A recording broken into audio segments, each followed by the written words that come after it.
ગુજરાતમાં આગામી સ્થાનિક સ્વરાજ્યની ચૂંટણીની તારીખો ટૂંક સમયમાં જાહેર થવાની છે, ત્યારે નર્મદા જિલ્લામાં પણ જિલ્લા પંચાયત, તાલુકા પંચાયત અને નગરપાલિકા માટે રાજકીય પાર્ટીઓ પોતપોતાની જુદાઈથી ચૂંટણી લડવા માટે અત્યારથી જ ગતિવિધિમાં લાગી ગઈ છે।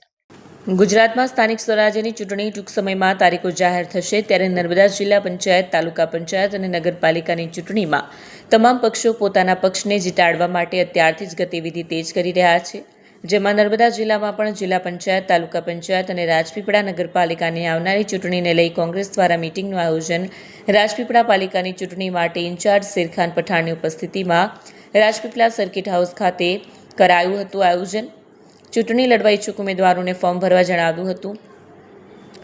રાજપીપળા નગરપાલિકામાં કોંગ્રેસના ઉમેદવારોની પસંદગી, ચૂંટણી લડવા માટેના ઉમેદવારોની પસંદગી કરવા માટે એક મહત્વની મીટિંગ યોજવામાં આવી। નર્મદા કોંગ્રેસ રાજપીપળા નગરપાલિકાના કુલ 7 વોર્ડમાં 28 તમામ બેઠક પર કોંગ્રેસના ઉમેદવારો ચૂંટણી લડશે।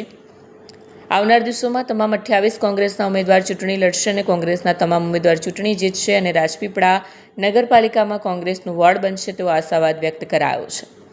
વિડીયો જર્નાલિસ્ટ દીપક જગતાપ સાથે સત્યા ટીવી ન્યૂઝ રાજપીપળા। આજે અમારી રાજપીપળા નગરપાલિકાની એક અમારી મીટિંગ બોલાવવામાં આવેલી હતી।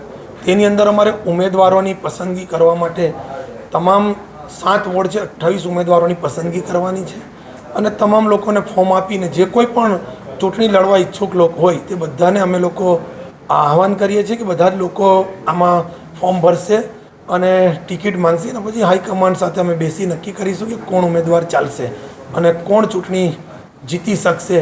એની તૈયારીમાં હમણાં અમે લોકો નગરપાલિકાની અંદર કામ કરી રહ્યા છે।